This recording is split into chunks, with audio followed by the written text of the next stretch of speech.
Noong 29 ng Disyembre, biglang nakasakit ako, tinudlaan ako ng asawa ko at sumiga. Umalis ka na sa bahay ngayong ina, huwag mong dalhin ang malas mo rito. Nag-impake ako ang gamit at umalis. Nang dumating siya para sunduin ako noong 3 Enero, natulala siya sa nakita. Ako si Maria. 38 na ang edad ko at nagtatrabaho bilang accountant sa isang kumpanya ng construction. Halos 10 taon na kaming kasal ni Eduardo at nakatira kami sa bahayng kanyang ina si Aling Remedios sa isang 3 silid na bahay sa Quezon City. Hindi masyadong malaki pero hindi rin maliit. Gayunpaman, palagi itong parang nakakasikip at nakakahinga. Hindi dahil sa kakulangan ng espasyo, kundi dahil sa matagal na akong nabubuhay sa loob ng bahay na iyon na punong na pag-ingat at pagtitiis, lalo na tuwing nalalapit ang Pasko at Bagong Taon, kung kailan lalong tumitindi ang lahat ng ito. Bawat taon, simula 25 o 26 Disyembre, halos hindi na ako nakakaupo. Malaking paglilinis, paghuhugas ng kurtina, paglilinis ng mga pinggan at kubiertos, pamimili ng pagkain, pag-atsara ng karne, paghahanda ng maputahe, pagayak ng puno ng Pasko, halos lahat ng ito ay nasa aking balikat. Ang biyenan ko ay sanay ng mag-utos lang at ang asawa ko naman habang dumadaan ay nagtatanong ng isang formal na tanong at agad na nagsasabing mayroon siyang dapat gawin. Palagi kong pinipigilan ang sarili ko sa pag-iisip na ang babae sa bahay ay kailangan talagang magtrabaho para makaroon ng ayos at mainit na okasyon. Ngunit ang ibang babae ay pinasasalamatan para sa ganitong pagsisikap, samantalang ang aking mga ginagawa ay itinuturing na natural at inaasahan. Umagang 29 ng Disyembre ng taong iyon, nakatayo ako sa palengke sa Cubao na pumipili ng gagulay para sa handaan nang biglang parang tumatakbo ang dugo sa aking ulo. Una kong inisip na dahil sa malamig na hangin at pagod mula sa ilang araw na kulang sa tulog. Ngunit pagdating ko sa bahay, bumigla ang aking ulo, lumabo ang paningin at naging parang bulak ang aking makamay at paa. Kahit paano ay naihatid ko ang magulay sa kusina, naglagayng mabulaklak sa florera at pumunta sa kwarto para humiga. Hindi pa ako nakakaupo sa kama nang biglang bumigla ang sobrang taas ng lagnat. Nakningas ang katawan ko, ngunit nanginginig pa rin sa lamig, natuyo ang labi ko at tila may naglagay ng bato sa dibdib ko. Nakita ni Eduardo na nakahandusay ako nang labas ang nonia at nagbigay ng isang tanong lamang. Anong nangyayari sa iyo ngayon? Dahan-dahan akong bumangon at humingi na dalhin niya ako sa doktor dahil nahihirapan na akong huminga. Nagdikit-dikit ng dila, nanlabas ang mukha niya sa inis, ngunit dinala naman niya ako sa pinakamalapit na klinika. Sinukat ng doktor ang aking temperatura, nakinig sa baga ko at tumango-tango bago sabihin na ang lagnat ko ay umabot sa 38.5 grado, matinding pneumonia. Kailangan ng ganap na pahinga, gamot, at walang mabigat na trabaho. Hindi pa ako nakakahinga ng maluwag nang napansin ko ang nainip na mukha ni Eduardo para bang hindi ang asawa niya ang nakasakit, kundi siya ang bigla niyang dumating na problema bago magbagong taon. Pagdating sa bahay, halos hindi na ako makalakad patungo sa kwarto. Umikot ang ulo, may ingay sa tenga, sa labas ay naririnig ko ang walis, kalabog ng mga palayok at malakas na ingay ng telebisyon. Hinila ko ang kumot hanggang sa baba at habang isinasara ang mga mata, malinaw kong narinig ang boses ni Aling Remedios mula sa sala. Ganyan talaga yan, sa pinakamahalaga pang sandali makakasakit, kamalasan, buong taon wala, pero 29 Disyembre pa ibubuwal. Bawat salita niya ay parang karayom tumatahak sa pintuan at tumatama sa aking dibdib. Nanatiling tahimik ako, may bukol sa lalamunan, nakasakit talaga ako, labis na masamang pakiramdam ko, walang gustong makasakit bago ang pista. Halos kalahating oras na ang lumipas nang marinig ko ang kalaboy ng pinggan sa kusina at ang bulungan ng biyenan ko. Hindi pa nalinis ang magulay, hindi pa naluto ang manok, kahit paano ang pagkain sa mesa ay hindi maayos. Hindi ko alam hanggang kailan siya magpapatong-patong diyan. Nginig-ninig, Nahirap umangat sa kamay at umupo. Mabigat ang ulo, umiilog ang kwarto, ngunit sinubukan ko pa ring bumangon. Naisip ko na lalabas sa kusina, tutulong kahit kaunti, para hindi man lang may dahilan para tawaging tamat. Ngunit nang humipo na ang paa ko sa sahig, natumba pasulong ang katawan ko. Ang pagkahilo ay napakalakas kaya kapit na kapit ako sa gilid ng kama para hindi mahulog. Sa sandaling iyon, dumaan si Eduardo. Nakita niya akong nagtitimbalag, ngunit hindi siya tumakbo para tulungan. Nanlabas ang mukha niya at sinabihan ako, "Ganoong magpatong-patong ka lang at kumain, hindi ka ba makagawa ng kahit ilang bagay?" Itinangala ko siya at kailangan kong ilang segundo para maniwala na sinabi niya iyon sa akin. Sinubukan kong ipaliwanag, talagang masama ang pakiramdam ko, sabi ng doktor, pneumonia. Ngunit hindi pa ako nakapagtapos ng itaboy niya ako. Ang boses niya ay matulis, bagong taon na, at nakahandusay ka diyan. Sino ang makakatiis sa ganitong kamalasan? May saya at masaya ang lahat, pero may pasyente kaming nakahimlay dito. Natulala ako. Ang mga salitang iyon ay hindi lang kawalan ng malasakit, parang sampal iyon. Napakamasakit na sampal dahil galing sa taong kasama ko halos 10 taon. Tumingin ako sa kanya na umasa sa kahit isang patang pagpapatawad, kahit kaunti lang na lambot. Wala. Lumipas siya at umalis. Iniwan akong nakatayo sa gitnang kwarto, nagniningas sa lagnat at sa kahihiyan na humadlang sa pahinga ko. Mula sa labas, idinagdag ni Aling Remedios, ang babaeng nasa bahay na bumabaksak sa kahit anong ubo ay salot lamang para sa iba. Ang kapaligiran sa apartment noong araw na iyon ay hindi na mapagtiisan. Bumalik ako sa kama, tinabunan ng kumot ang sarili, ngunit patuloy pa rin akong nanginginig. Ngunit ang ginaw ay hindi lang galing sa sakit, galing din sa malamig na kawalan ng pagmamalasakit na malinaw na lumitaw sa harapan ko. At sa sandaling iyon, naalala ko kung paano sa nakalipas na ilang buwan ay madalas itago ni Eduardo ang kanyang telepono o bumabalik ng huli. Minsan ay matagal siyang nagme-message sa iba at kapag lumitaw ako, biglang pipintuhin ang screen.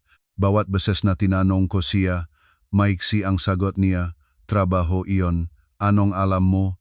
Noon ay sinisisi ko ang aking sarili sa pagiging mapanghinalaan.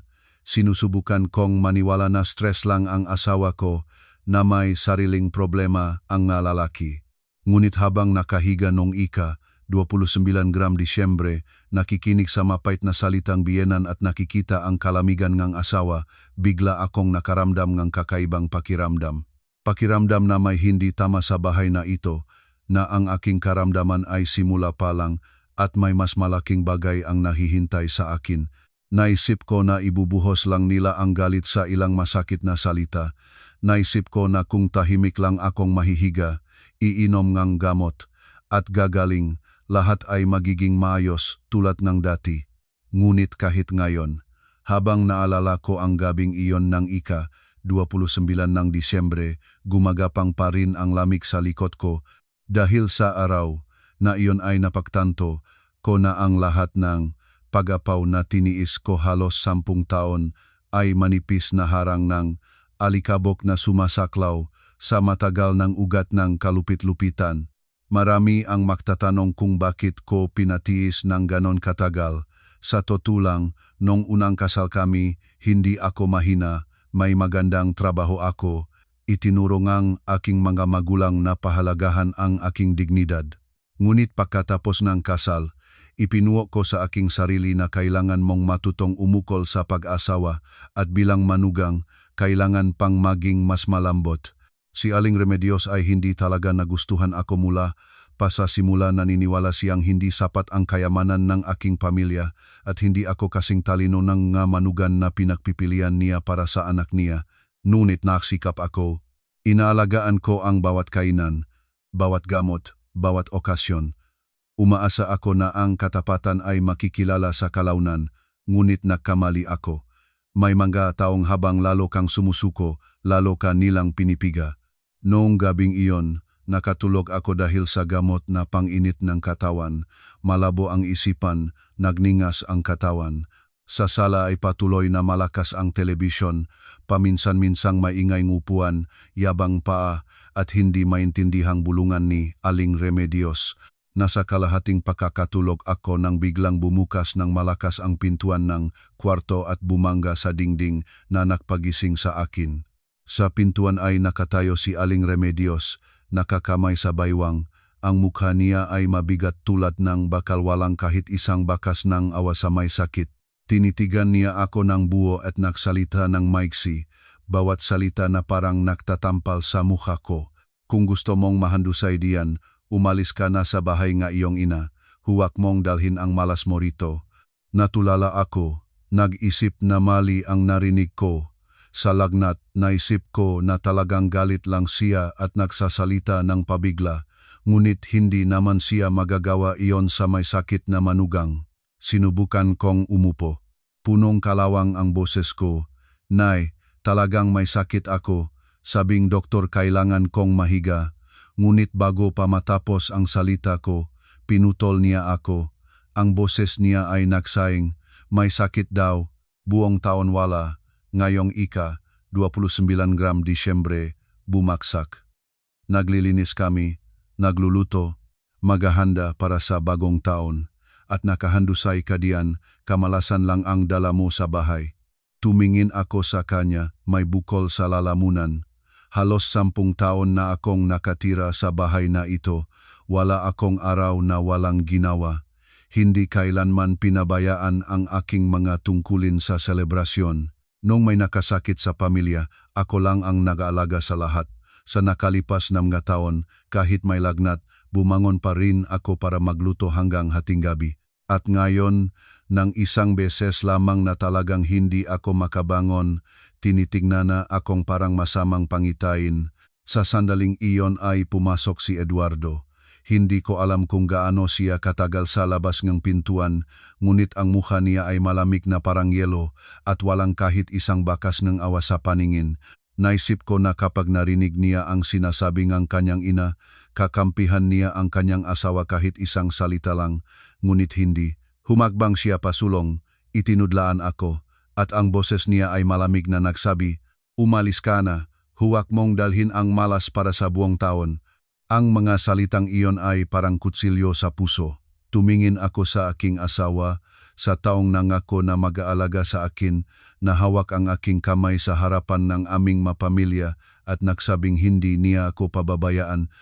Ngunit sa sandaling iyon, walang kahit isang alinlangan, kahihiyan o pagsisisi sa mukha niya at lalong wala kahit anong pag-ibig, galit lang. Para bang ako ay sagabal na kailangan agad na alisin. "Anong sinabi mo?" "Nakakasakit nga ako," bulong ko, kumakapit pa sa huling pag-asa. Hindi sumagot si Eduardo. Tumango siya patungo sa pintuan. "Hindi mo ba naintindihan? Umuwi ka na sa sarili mong bahay at doon mahiga. Naghahanda kami para sa bagong taon dito. Walang mag-alaga sa iyo. Nakakainit ka sa lahat." Idinagdag ni Aling Remedios na nakatayo sa tabi niya na may mapanuring ngiti. Ang bahay na ito ay hindi para sa mga taong kumakain ng walang ginagawa bago ang pista. Mukhang malusok, pero sa kahit anong bahay ay bumabaksak akat. Pumunta ka sa mga magulang mo at doon ka manimdim. Sa sandaling iyon, kung sinabi ko na hindi masakit, kasinungalingan iyon, ngunit ang sakit ay hindi nagaling sa laknat. Iyon ay pakiramdam na parang pinalabasan kang balat, tinaboy sa labas ng pintuan, itinuring bilang walang kwentang bagay. Bigla kong natanto na hindi lang sila nagagalit, layunin nila akong itaboy.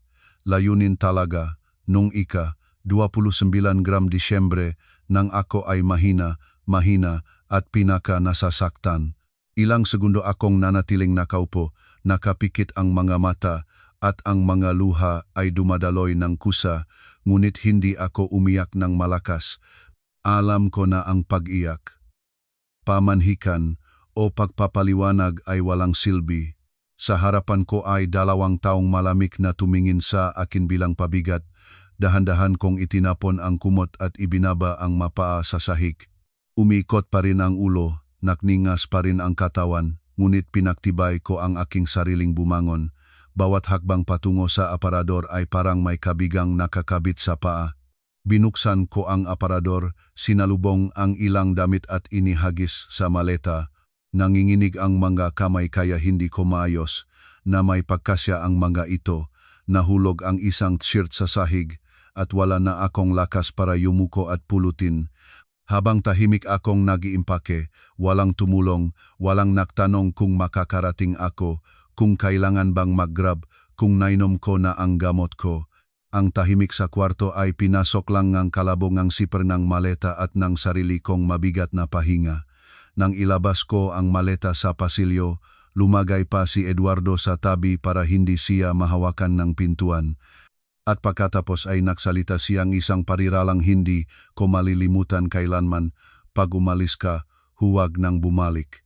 Natulala ako, namutla ang kamay ko na hawak sa hawakan ng maleta, lumingon ako at tinitigan ang bahay na iyon. Ang bahay kung saan nilinis ko ang bawat sulok, kung saan gabi-gabing naglutong sabaw para sa may sakit na biyenan, kung saan nag-ipon ng bawat sentimo para sa pagpapagawang sala, ang bahay na tinatawag ko noong pamilya ko. Lumabas na, sa kanilang nga mata, hindi ako kailanman tunay na kabilang sa lugar na ito. At sa sandaling iyon, na nakatayo sa pintuan ng gabing ang ika-29 ng Disyembre, nagyelo ang aking puso. Hindi na lang ito simpleng kalungkutan, isang nakakatakot na kalinawan, natanto ko na hindi dahil sa sakit nila ako pinalabas. At mula sa sandaling iyon, isang iniisip ang lumitaw sa aking isipan, isang bagay na hindi ko kailanman naisip bago. Hindi umiyak, hindi kumapit, ngunit alamin kung bakit sila nagmamadaling mapakawalan ako. Hinila ko ang maleta palabas ng pintuan. Nangalay ang mga tuhod. Ang hangin gabing bago ang bagong taon ay tumama sa mukha ko ng malamig na buksok. Ngunit ang katawan ko ay nagningas pa rin sa hindi pabagsak na lagnat. Sumiksik ako sa dingding.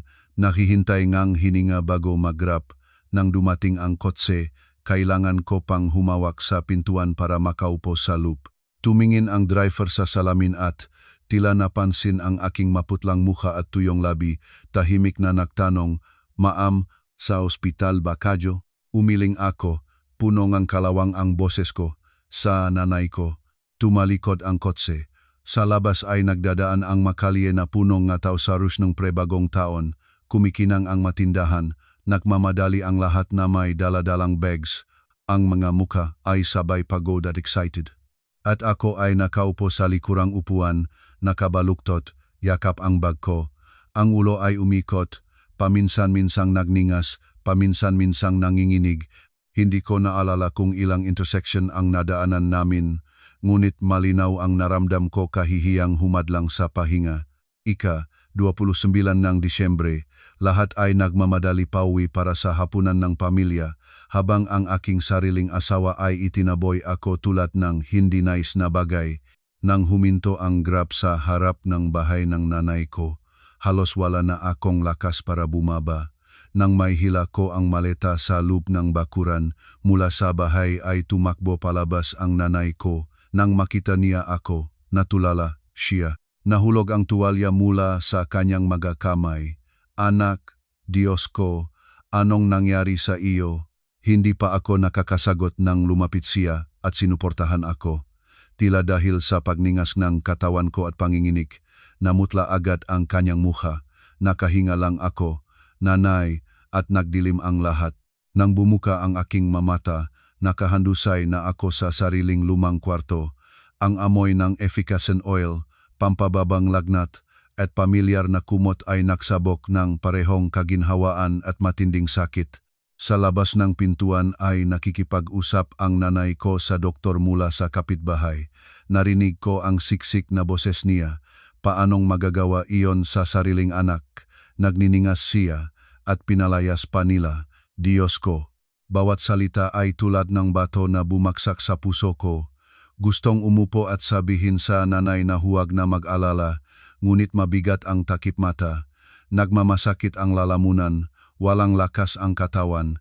Inaalagaan akong ng nanay ko mula gabi hanggang hating gabi. Nagpalit siyang malamig na basang tuwalya, nagpakay ng sabaw, tinawag ang kilalang nurse para maglagay ng dextrose dahil lubos akong payat.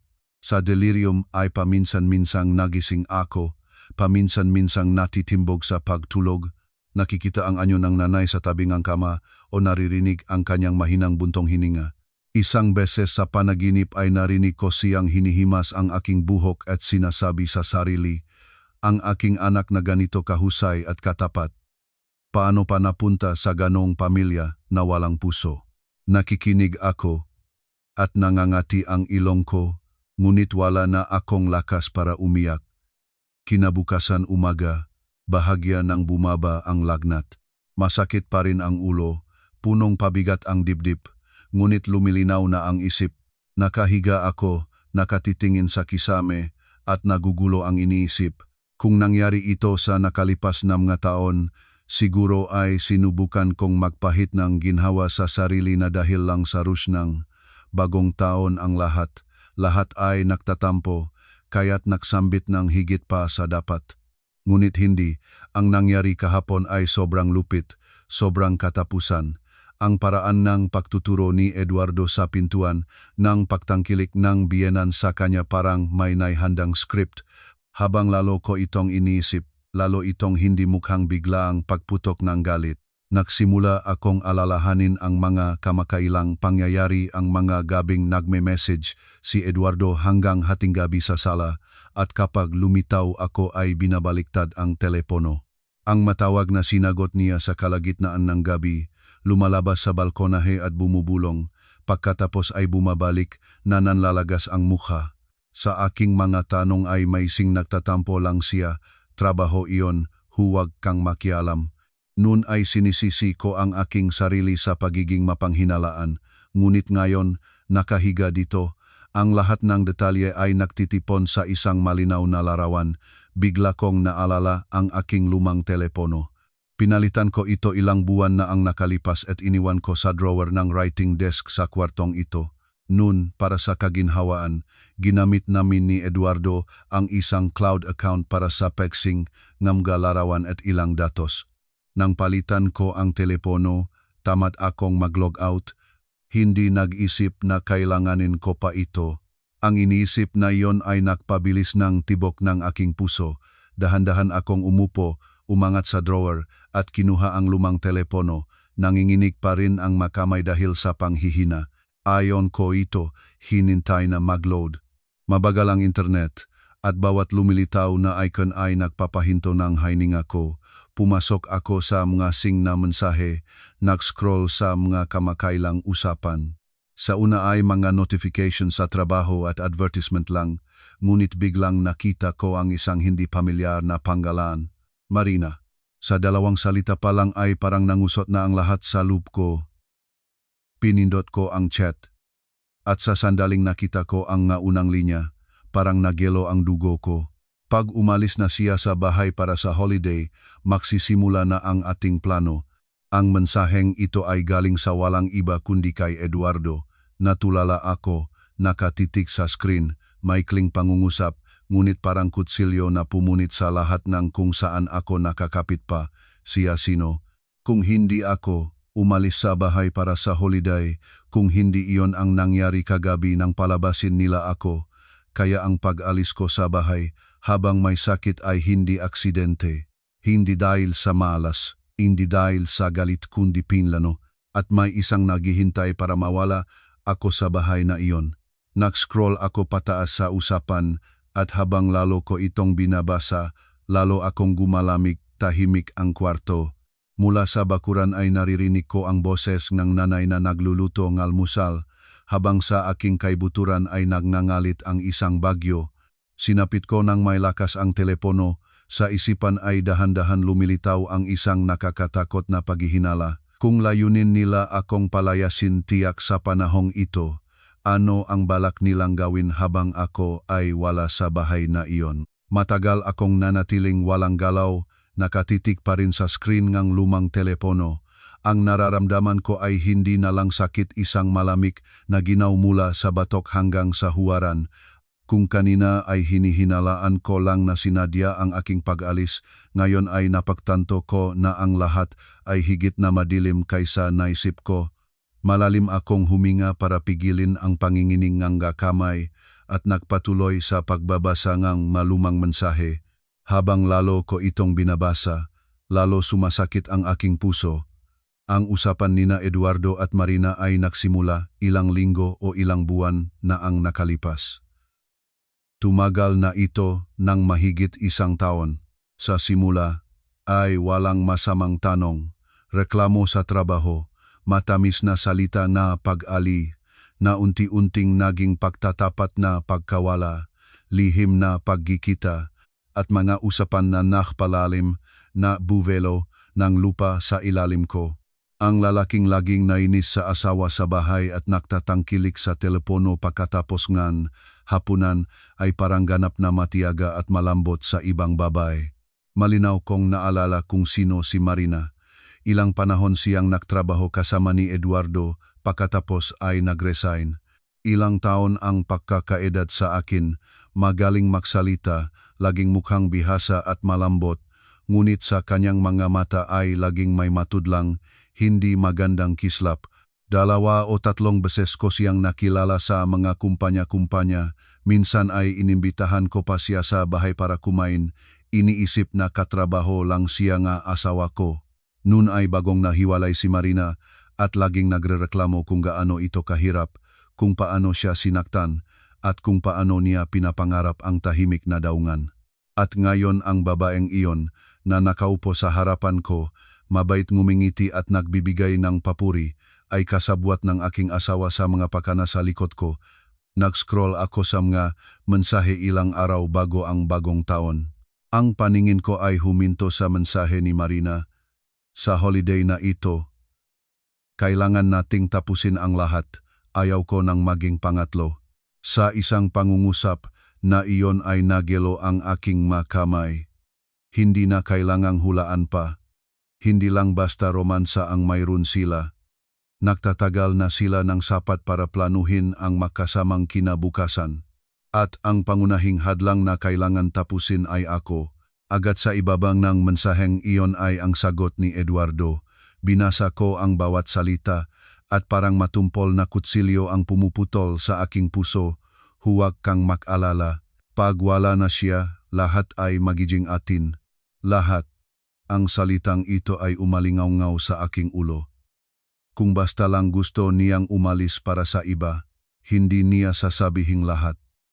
Sasabihin niya, pakakasalan kita o maghihiwalay ako.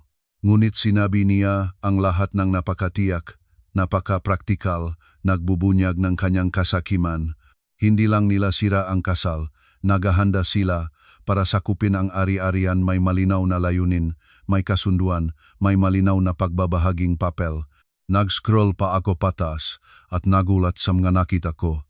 Sa dulo nga mensahe ay isang bagay na napaka-konkretong nagpaliwanag ng lahat, mga tala tungkol sa ari-arian, mga tanong tungkol sa dokumentasyon, mga plano na hindi ko inasahan.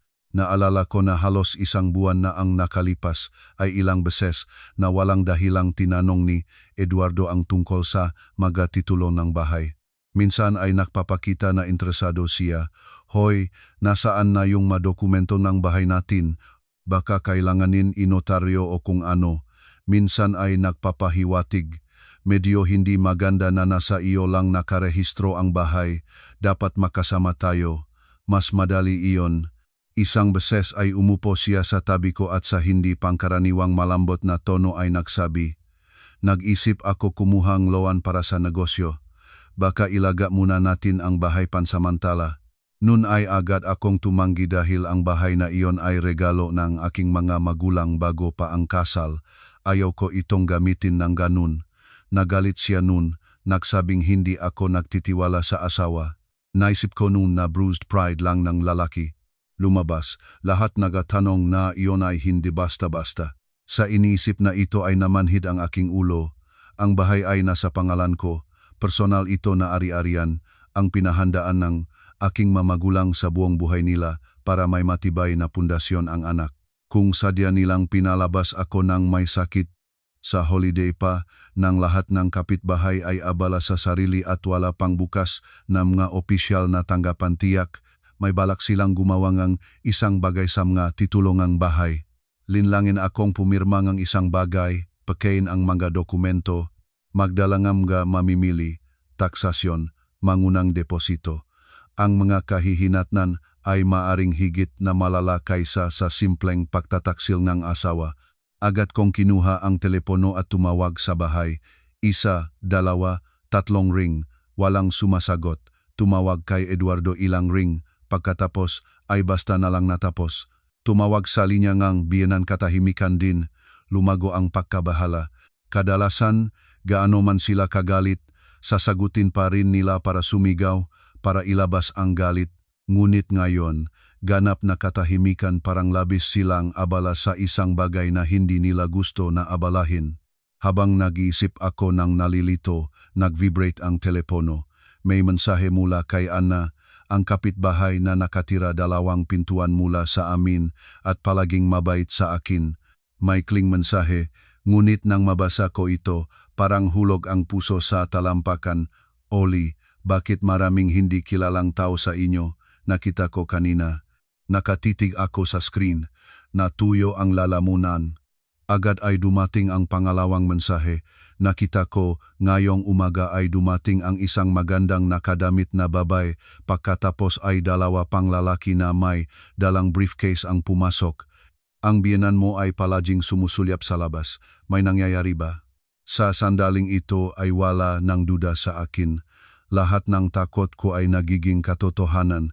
Habang ako ay nakahandusay sa nanay ko, habang hindi pa ako nakakabawi mula sa syok ng pagtaboy ng asawa, sa aking sariling bahay ay tumatanggap sila ng mga estranyo, hindi isa kundi ilang tao.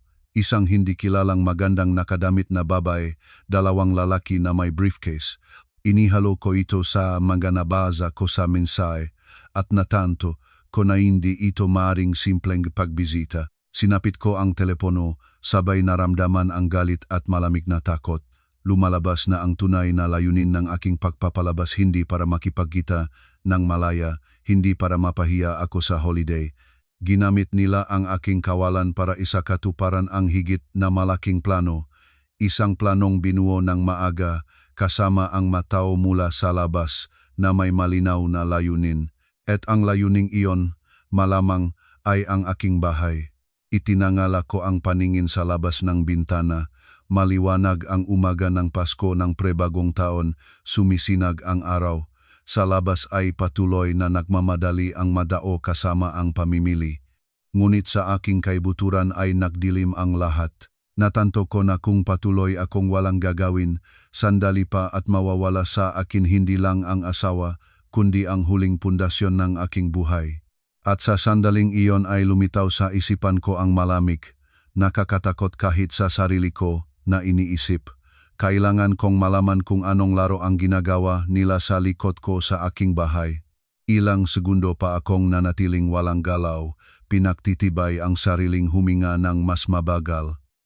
Kung ako ito ilang taon na ang nakalipas, siguro ay sa panik na nagsimulang tumawag at magdebat, umiyak, tumatakbo sa labas kahit may sakit.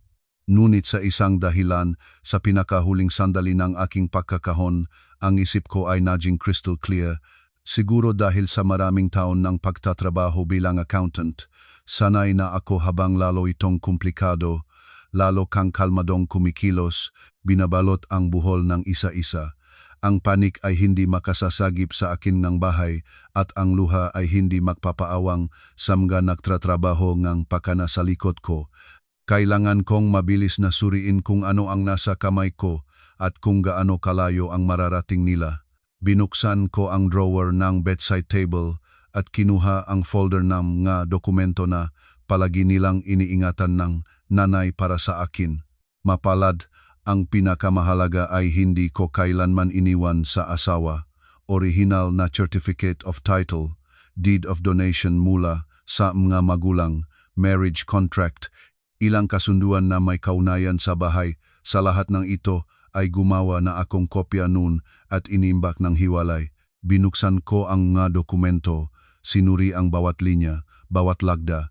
Ang bahay ay nairehistro pa rin sa pangalan ko lang. Ang deed of donation para sa ari-arian na tinanggap bago ang kasal ay nasa lugar. Walang power of attorney sa panggalan ni Eduardo. Habang lalo ko itong tinitignan, lalo akong nagtitiwala.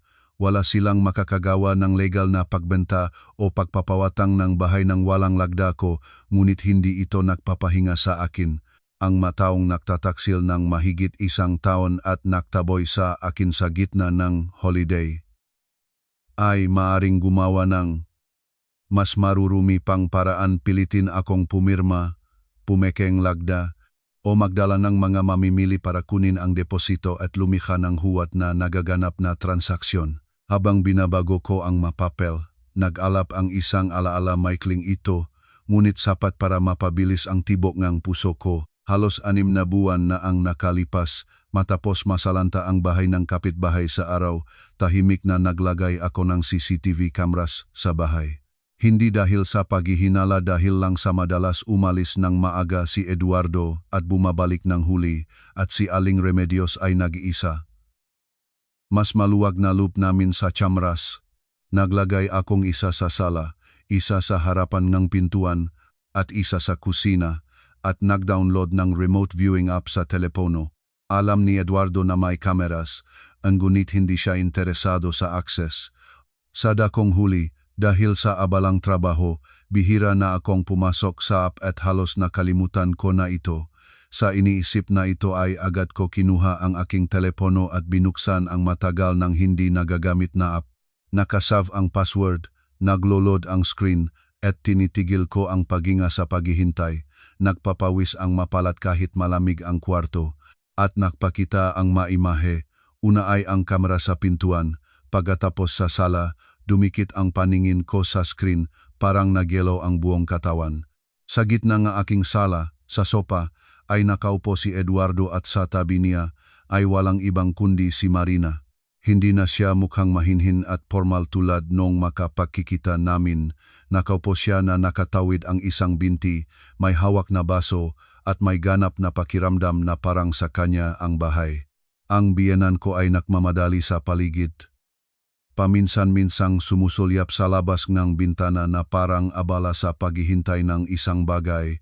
Makalipas ang ilang segundo, may tumunok sa pintuan. Pumasok ang isang middle-aged na lalaki sa polo shirt na may briefcase. Kasunod niya ay isa pa, mas bata, na ayos ang buhok, may dala-dalang folder. Hindi na kailangan ng pagpapakilala para malaman ko ang isa sa kanila ay may kaunayan sa real estate. Ang lakad, ang paraan ng pagbubukas ng briefcase, ng paglalagay ng papel sa mesa, naunawaan ko lahat. Humihinga ng patago, pinapalakas ang volume. Ang tunog mula sa kamera ay hindi masyadong malinaw, ngunit naririnig ko ang masalif na parirala. Ang mas matandang lalaki ay nagbukas ng folder, itinuro ang isang bagay, at dahan-dahang nagsimulang magsalita. Tumango si Eduardo, sumangayon. Ang biyenan ko ay nerbyosong nagtanong kung maaring gawing mas mabilis ang lahat dahil delikado ang pagtagal. Sumagot iyon ng isang bagay. Pagkatapos ay malinaw na narinig ko ang pariralang binikas ni Eduardo sa mababang boses, ngunit may halatang pagkamabilis. Ihanda ninyo. Kailangan lahat na mapirmahan bago ika-3. Bago ika-3. Sa mga salitang iyon ay bumungad ang panlalamig sa katawan ko. Kaya talagang sinusubukan nila na gumawa ng isang bagay sa panahon, holiday, isang bagay na may kaunayan sa mga dokumento, isang bagay na masisira kung bumalik ako sa ika-3 o ika-4. Matibay na sinakop ang telepono, hindi inilayo ang paningin sa screen. Ngumiti si Marina sa sandaling iyon at sumiksik sa likod ng sopa. Ang boses niya ay malamig, hindi na niya malalagyan ng lakas na bumalik. Sigurado. Narinig ko ito at naramdaman ko ang apoy na naglalap sa dibdib. Ang salita niya ay hindi lang hula lantarang, lubos na mapanuring paghamak sa akin. Agad pagkatapos, ngumiti si Eduardo. Ganong pangiti ay wala akong nakita sa halos 10 taon ng pagsasama. Nagsabi siya ng walang kahit isang pag-aalangan, mahina siya. Pinalabas, umalis na. Natulala ako. Mahina. Ang mga salitang iyon galing sa taong para sa kanya ay gabi-gabing hindi ako natulog noong nakasakit siya, para sa kanya ay naglibot sa buong lungsod noong problema sa trabaho, para sa kanya ay halos 10 taon ang pinagtiisan para mapanatili ang kapayapaan sa pamilya. Lumalabas na sa kanyang mamata ay mahinalang akong babae, isa na maaring itaboy, maaring pilitin, na gaano man kasasakit ay malalunok lang ng luha. Sa unang pagkataon sa buhay ko ay naramdaman ko hindi lang ang pagtataksil, kundi ang insulto sa pinakamalalim na bahaging aking pagkatao. Kung may nakakita sa akin sa sandaling iyon, maaring iniisip nilang umiyak ako. Ngunit wala, nakningas ang mamata ko, nangangati ang ilong, ngunit walang luha. May nabali sa loob ko, at sa parehong oras ay may nagising. Tinitigan ko ang tatlo sa screen ang tunay na mukhang aking asawa, ng babaeng iyon, ng biyenan ko at dahan-dahan, ay sinapit ko ang pangalawang kamay sa tibok, kaya namutla ang makuko. Sa unang pagkakataon sa halos 10 taon ay hindi ko inisip ang pagtitiis, hindi inisip ang pananatili o pagpapaliwanag. Pinalabas nila ako sa pinakamasakit na sandali. Nagbalak sila sa aking bahay. Naniniwala silang mahina ako at susuray-suray. Mabuti, kung iyon ang pagtingin nila sa akin, hindi ko sila papayagang maabot ang gusto nila. Inilagay ko ang telepono sa kama, at sa aking mga labi ay lumitaw ang malamig na ngiti bago pa man sa aking sarili. Ang boses ko ay punong kalawang mula sa karamdaman, ngunit ang bawat salita ay lumabas ng nakapagtataka sa kadalisayan. Kung gusto ninyong maglaro, lalaruin ko kayo hanggang dulo. Mabilis ang ngiting iyon, ngunit sapat para maunawaan ko. Mula sa sandaling ito, hindi na ako ang babaeng umiyak sa unan sa sulok ng kwarto. Inaayos ko ang kumot, umupo, sumiksik sa headboard ng kama. Mahina pa rin ang katawan, masakit pa rin ang ulo, ngunit pambihirang linaw nga mata. Halos buong gabing iyon ay hindi ko mailayo ang telepono sa kamay. Ikinabit ko ito sa power bank, sinimulang i-record ang screen, at binabantayan ang bahay sa pamamagitan ng tsamras ng bawat minuto itinataboy, tulad ng walang tirahan. Ngayon ay tinitingnan ko ang aking sariling bahay ng ganap na magkaibang pananaw. Bawat anino, bawat mahinang usapan sa sala, bawat beses na sumusulyap ang biyenan sa labas ng bintana, lahat ay inirecord ko. Ilang beses na pumasok ang nanay ko, nakita ako na hindi lumilayo sa telepono at nababahalang nagsabi, "Magpahinga ka ng kaunti." Sabi ng doktor, huwag mag-stress. Tumango-tango lang ako para mapanatag siya. Ngunit alam ko kung ngayon ay ilalagay ko ang telepono, bukas ay maaring huli na. Sinasabi nila na ang isang babaeng nahirapan ay nagbabagsak o nagiging bakal.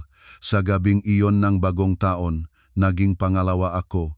Mga 9:00 ang gabi, ipinakita ang kamera sa sala ang isang eksena na namanhid ang aking manga daliri. Bumababa ang hagdan si Marina ngunit hindi ang imahe niya ang nagulat sa akin, kundi ang damit niya. Suot niya ang aking cream na pijama na may maliliit na asul na bulaklak, malambot na tela na nagustuhan ko. Sarili ko itong binili sa sale ng simula ng taglamig. Naalala ko nung sinabi ni Eduardo na bagay sa akin ang kulay. At ngayon ay naglibot ang babaeng iyon sa aking sala sa damit na iyon, parang siya ang ganap na may-ari ng bahay. Umupo si Marina sa sopa, natural na nagtawid ng binti. At menjiting lumingon kay Eduardo, makalipas ang sandali ay pumasok si Eduardo na may platong prutas, kakakaing hiwa ng biyenan niya at umupo sa tabi niya. Hindi na siya naktatago tulad ng galihim na palitan ng mensahe direkta sa harap ng kamera sa aking sariling bahay. Niyakap niya si Marina sa balikat, hinila siya sa tabi niya at nagsalita ng may tawa sa isang pariralang tila tumigil ang aking puso. "Bahay mo na ito. Huwag kang matakot." Natulala ako. May mga salitang nakakasakit ng higit kaysa sa sigaw. "Bahay mo na ito." Sa isang pariralang iyon ay naputol ang lahat ng natitirang ilusyon ko. Hindi na ito paghihinala, hindi na lihim na pakikipag-ugnayan. Lantarang itinuturing na nila akong nabura sa buhay, at ang bahay ko ay isang bagay na malapit ng mapunta sa iba. Tinakpan ko ang bibig ng kamay hindi para pigilan ang luha, kundi para pigilin ang sumasabog sa lalamunan. Masakit, ngunit kakaiba, lalo pang nalilinawan ang isip. Habang lalo kong nakikita ang tunay na mukha nila, lalo kumukupas ang kahinaan ko sa loob. Maalas 10 ng gabi, muling tumuno ang pintuan. Ipinakita ng kamera sa pintuan ang dalawang lalaki muli. Isa na may briefcase, isa pa may folder ng mga papel. Mabilis na binuksan ng biyenan ko ang pintuan. Maingat na lumingon sa paligid bago pinapasukin sila. Pagkaupo nila, inilabas ng biyenan ko mula sa aparador ang isang tumpok ng mga dokumento maayos na nakalagay sa plastic folder. Dumikit ang paningin ko, lumago ang tibok ng puso, kahit maulap ang imahe. Nakilala ko ang pamilyar na pulang sulok ng mga notaryo na kopya. Inilagayng biyenan ang mga ito sa mesa at kahit mababa ang boses niya, nailinaw ngang mikropono ngang kamera ang mga salita. Kailangan gawin ng mabilis bago ika-3. Pag bumalik siya, masisira ang lahat. Agad kong pinalaki ang imahe. Kumikislap ang mga papel sa liwanag, ngunit sa itaas na pahina ay malabo pang nakikita ang pamagat at tatak. Ilang segundo akong tumingin at namamanhid ang balat ng ulo ko. Ito ay photocopy ng Certificate of Title ng bahay na nakarehistro sa panggalan ko. Walang alinlangan ang posisyon ng tatak, ang staple, kahit ang marka nga, asul na ballpen sa gilid na naiwan ko nang gumawa ako ng kopya, lahat ng sa akin. Hindi lang nagsasalita sila, hinahakot nila ang aking mga dokumento, naghahanda ng makapel, nakikipag-usapan sa mga estranyo sa bagong taon gabi. Sinusubukan ko pa ring mapanatag nang madinig ko ang isa pang parirala na nagyelo ang dugo. Si Marina, nakasandal sa armrest, ay tumingin sa mga papel at tahimik na nagsabi ngunit may talim ngang gilit. Baka gumawa na lang tayo ng pekang special power of attorney. Pipirmahan natin, sino ang makakaalam. Bumungad sa akin ang panlalamig. Ang salitang iyon ay hindi basta-basta lumabas pagnilayan, mabilis, tiyak, na parang ang pagpepekang lagdang iba ay karaniwan lang, ngunit hihit pa, sa ayon ang nahulat, sa akin ang reaksyon ni Eduardo. Hindi siya sumigaw sa kanya, hindi natakot sa ilegal na hakbang, bahagya lang siyang umiling, ngumiti, at sumagot, hindi na kailangan, pilitin na lang natin siyang pumirma pagbalik niya, wala na siyang matitira pagkatapos noon, pilitin siyang pumirma, wala na siyang matitira pagkatapos. Isang segundo akong nagpikit, kaya ang plano nila ay hindi lang limitado sa pagsasamantala sa aking kawalan. Pinag-isipan na nila ang susunod na hakbang. Pagbalik ko, sa isang paraan ay pipilitin nila akong pumirma, baka sa pamamagitan ng presyon ng mga kamag-anak, baka ng pagsisinungaling, baka ng banta o kahit ng paglihangang isang pekeng usapin laban sa akin. Hindi lang nila nasira ang kasal, naghahanda sila para sa pag-agaw ng ari-arian ng may tiyak na layunin, may kasunduan, may malinaw na pagbabahagi ng papel. Hindi na ako maring magpatuloy na nakatayo lang. Agad akong nagsimulang i-save ang bawat fragment ng video, bawat tunog. Kinopya ko ang lahat sa memoryang telepono, ipinadala sa aking personal na email, para sa kaligtasan ay ipinasa sa isa pang lumang address, at pagkatapos ay ikinabit ang telepono sa laptop para gumawa ng isa pang backup. Mabilis ang kilos ko, halos instinctive, natatakot na baka mawala ang mga ebidensya. Sa mga hakbang na ito ay umiikot ang ulo ko sa pagod, ngunit nangapit ako at tinatapos ang trabaho. Nang matagumpay na naipadala ang huling kopya, sumiksik ako sa unan at malalim na huminga. Sa labas ay nagsimula ng pumasok ang mga unang putok-paputok habang ako ay nakahimlay sa maliit na kwarto sa bahay nanay ko, nakatitig ang mga mata sa kisame. Sa dibdib ay masakit pa rin, ngunit ang kaibuturan ay nagiging malamig at matibay tulad ng bakal. Iniisip nila akong mahina. Iniisip nila na sa pagtataboy sa akin ay uubusin ko lang ang sarili sa pag-iyak at hahayaan silang gumawang lahat, nagkamali sila. At sa gabing bagong taon na iyon ay sinabi ko sa aking sarili, malinaw at walang pagdududa, iniisip ninyo akong mahina. Sa pagkakataong ito, palalampasin ko kayong magsisi. Sa gabing iyon ng bagong taon ay halos hindi ako natulog, hindi dahil sa sakit, kundi dahil ang isip ko ay sobrang linaw. Bawat salita mula sa recording, bawat ngiti ni Marina, bawat banaag ng titig ng biyenan ko ay nakalatag sa harap ng aking mamata.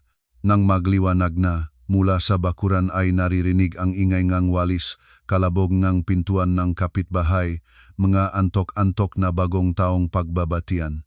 Dumating ang bagong taon, ngunit wala kahit isang butil ng pakiramdam ng selebrasyon sa kaibuturan ko. Alam ko, para makuha ang inisyatiba, hindi na ako maaring mahimlay at hintayin ang kanilang susunod na kilos. Kailangan akong bumira ng una. Umaga ngang ika-1 ngang Enero, matapos uminom ngang gamot, umupo ako sa tabi ngang kama at muli kong pinanoring lahat ng nakasafe na video. Pinili ko ang pinakamaikling at pinakamalinaw na fragment. Ang isang kung saan nakayakap si Eduardo kay Marina sa gitna ng aking sala at ang boses niya, pinakinggan ko ng walang bilang na beses sa nakalipas na 2 araw ay tumunok ng malinaw. Bahay mo na ito. Huwag kang matakot. Pinaikot ko ang video, iniwan ang wala pang 20 segundo, sapat para hindi niya may tanggi, sapat para maunawaan niya na alam ko ng higit sa iniisip niya. Ngunit bago ipadala, kailangan ko pang gumawa ng isa pang bagay. Tumingin ako sa screen ng telepono at tinawagan si Eduardo. Matagal ang ring. Akala ko na ay hindi na sasagot, ngunit sa huli ay sinagot niya. Antok pa ang boses, ngunit kasintulis ng dati. Sadya kong nagsalita ng mahina punong kalawang, ng hihingalo, parang isang taong katatapos lang umiyak at lubos na pagod. Eduardo, patawat na. Siguro nagpagalit lang ako sa inyong lahat. Nag-isip ako, hindi na ako babalik. Sa kabilang dulong linya ay ilang segundo ang katahimikan at ang pagtatahimik na iyon ay nagpakita sa akin nagulat siya. Malamang ay hindi niya inaasahan na tatawag ako ng ganoon ang boses at kusanglob na magsasabi nito, ngunit hindi nagtagal ang katahimikan. Pagkatapos ngang sandali ay sumagot siya ng malamig, walang kahit isang pag-aalangan. Mabuti naman, narinig ko yon at wala na akong naramdaman na ganitong sakit tulad noong ika-29, siguro dahil ang pinakamalalim na sakit ay naitago na. Ngayon, nang marinig ko mismo ang asawa na nagpapahayag na nais niyang mawala ako, naramdaman ko lang ang lamig. Lamig ng taong nakita ang tunay na mukhang kausap. Wala nang idinagdag at agad na nagpaalam at hindi man lamang nagbilang ng segundo ay binuksan ko ang chat ni Eduardo at ipinadala ang maikling video na iyon. Walang comment, walang paliwanag, video lang. Inilagay ko ang telepono sa unan at nakatitik sa screen. 1, 2 at hindi pa nakararaan ang 10 segundo, nagring na ang telepono. Ang pangalan ni Eduardo ay lumilaw sa screen. Binigyan ko siyang 2 ring pa bago sumagot. Pagpindot kong button ay agad na sumabog ang sigaw ni Eduardo sa tainga ko, walang bakas ngang dating kalmadong salobin. Saan mo nakuha iyan? Muntik na akong tumawa. Kahapon lang ay malamig siyang nagpapalabas sa asawa, kagabi ay nagyapos sa minamahal sa aking bahay at ngayon ay isang maikling video ang nagpahinto sa kanya nang hindi niya makontrol ang boses. Ngumiti ako at nagsalita ng dahan-dahan, malinaw. Saan ko nakuha ay hindi mahalaga, mahalaga ay mayroon pa akong iba. Sa kabilang dulo ng linya ay tumahimik siya, halos narinig ko ang mabilis na pakinggan niya. Pagkatapos ay naging mas mababa ang boses niya, ngunit sa katahimikang iyon ay kumakatal ang panik. Oli, pakinggan mo ako. Mali ang lahat ng iyong iniisip. Natawa ako ng malakas. Maikling ito, ngunit napakalamig na nagulat pa ako sa aking sarili. Mali ang iniisip ko? Paano iyon? Niyayakap ninyo ang isa't isa sa gitna ng aking sala para hindi maglamig? Pag-usapan ba natin iyon? Hindi pa nakakasagot si Eduardo nang sa kabilang dulo ay narinig ko ang gumalaw na isang bagay at sumabog sa linya ang ibang boses, matulis tulad ng labaha. Ang biyenan ko, mukhang inagaw niya ang telepono. Ang boses niya ay puno ng pag-ingat sa halip na karaniwang kapaitan, halongang banta at panghikayat. Oli, huwag gumawang eskandalo.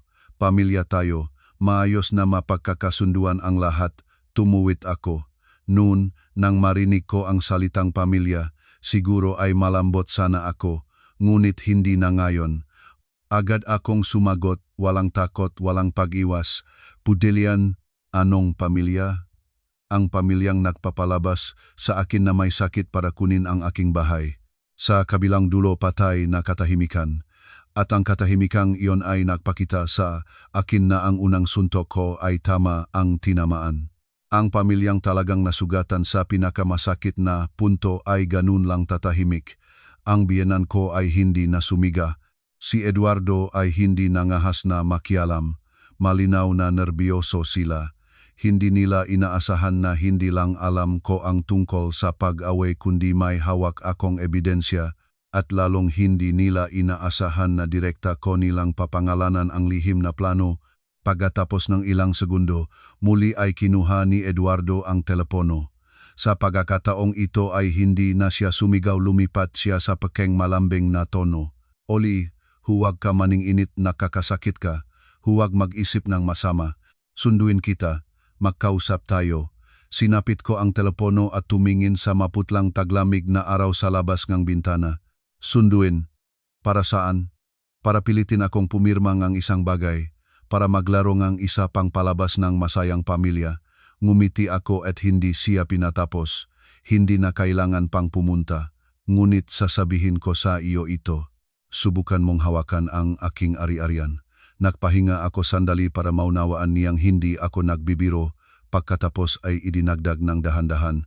Malinaw, ikukuwento ko sa buong pamilya kung sino kayo talaga. Sa pagkakataong ito, sa kabilang dulong linya ay ganap na katahimikan. Walang sumigaw, walang nagbigay ng sermon, walang nagtangkang magsalita. Narinig ko na mabigat na huminga ang isa. Pagkatapos ay ingay ng paa at boses ni Aling Remedios na tila inihihiwalay ang anak at nagbubulong ng isang bagay. Naisip ko sila na nakatayo sa gitnang sala, namumutla ang mamukha, pinagpapasahan ang telepono tulad ng mainit na patatas. Hindi na ako naghintay at pinilit ng sarili ang linya. Pagkapataas ng telepono, sumiksik sa headboard ng kama. Mahina pa rin ang katawan. Nagpapabigat ang dibdib. Masakit ang ulo, ngunit sa kaibuturan ay ibang pakiramdam. Hindi galit, hindi kasiyahan, pakiramdam ng isang taong nakpaunawa sa sarili na hindi na siya napipigilan sa sulok. Sa lahat ng mga taon na iyon ay napakaupot na ako kaya inisip nilang walang lakas para sumalab, ngunit ngayon ay kailangan kong ipakita sa kanila na hindi ako ang babaeng maaring palabasin at pagnanakawan ng basta-basta. At sa umagang iyon ng sa tunang Enero ay malinaw kong natanto ang suntok na ito ay simula pa lang. At sa katunayan ng panik nila, naramdaman ko sa unang pagkakataon na ngayon ang makamay ay nanginginig na hindi sa akin.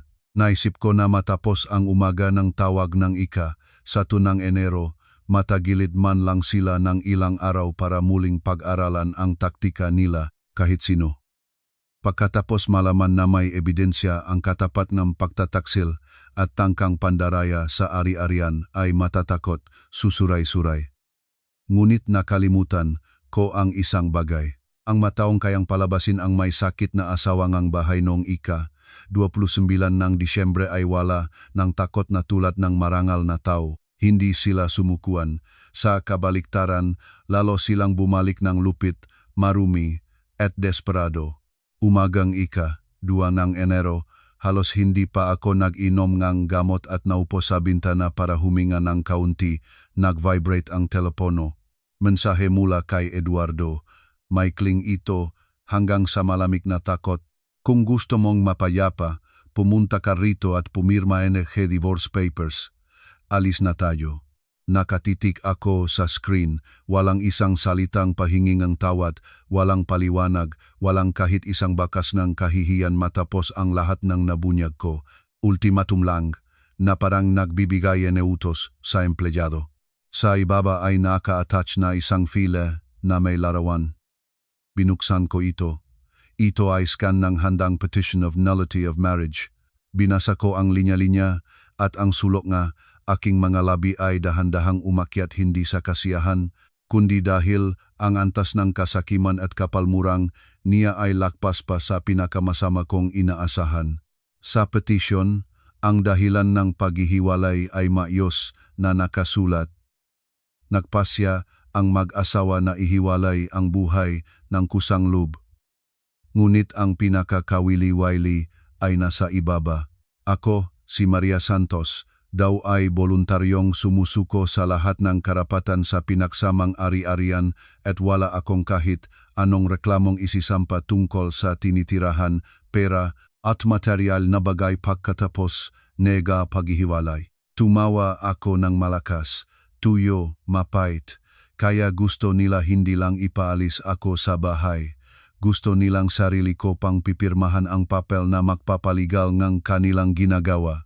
Gusto nilang gawing voluntaryong mahirap ang biktima mula sa taksil na buhay para kapag may nagtanong ay maari nilang ipakita ang papel na iyon at lahat ay maayos na malinis sila, tama sila at walang may masisisi.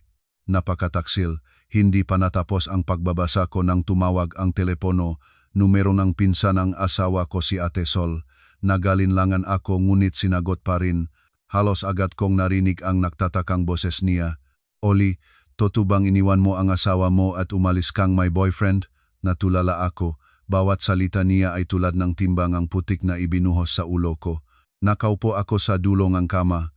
Ang kamay na may hawak na telepono ay nagelo. Isang araw lang. Isang araw ang lumipas mula nang malaman nila na mayroon akong ebidensya. At ito na ang sagot nila. Hindi pa hingi ng tawad, hindi pa kikipag-ayos, paninirang puri. Nagpasya silang unahin ang pagpaparumi ng aking reputasyon, tumama sa pampublikong opinyon, dahil alam nila ng husto sa mundong ito ay may mga bagay na nakakasakit ng hindi naman pakawalan ng pera. Ito ay pakawalan karangalan, kapag itinuturo kang tao, kapag nagbubulong ang makamag-anak sa likod mo na ikaw ay babaeng lumalabas-labas. Sinubukan kong magsalita ng matino. Ate Sol, sino ang nagsabi sa inyo? Binaba niya ang boses, para bang nakukuwento ngang malaking sikreto. Pamilya ng asawa mo. Sino pa ba? Sabi nila, matagal ka nang nagtataksil, nahuli ka, kaya ka tumakas. Ngayon ay nakrereklamong may ari-arian ka pa. Nabalitaan ko, nakinig na napakatindi iyon. Nagpasya akong tumawag sa iyo para malaman kung totoo. Hindi agad ako sumagot, hindi dahil hindi alam ang sasabihin, kundi dahil sinusubukan kong lunukin ang bukol na nasiksik sa lalamunan, kaya ito ang susunod na galaw nila. Nang hindi nila ako mapanghinaan ng panganib, nagpasya silang salakayin ang karangalan ko ipaglabas akong may sala, gawing babae na tiniwan ang asawa para sa iba, para pagkatapos ay kahit anong sabihin ko ay may duda ang mga tao. Sino ang maniniwala sa babaeng may reputasyong taksil? Pagkatapos ng tawag na iyon, ang telepono ko ay hindi na tumigil sa pagtuktog. Isang tiyahin, isang tiyo, isang pamangkin mula sa pamilya ng asawa ay nag-message na puno ng pahiwatig. Ilan ang nagtanong, anak, anong nangyayari sa inyo? Ilan ang nagbuntong hininga? Ang babae ay pinapagilangin ng kahinhinan. At ilan ay direkta ang sinulat. Manugang ka, kahit anong nangyari, pumunta ka at huminging patawad para may kapayapaan sa bahay. Tinignan ko ang bahanga mamensahe at lalong gumalamig ang loob ko. Ang matsismis ay nakakalat ng napakabilis at malinaw na hindi ito kumakalat ng walang aktibong tulong ng isa. Agad ko itong naunawaan ang layunin nila ay putulin ang lahat ng daraanan ko. Gusto nilang mapahiya akong labis na magmismong ako ay mapilitan sa sarili, maging walang proteksyon.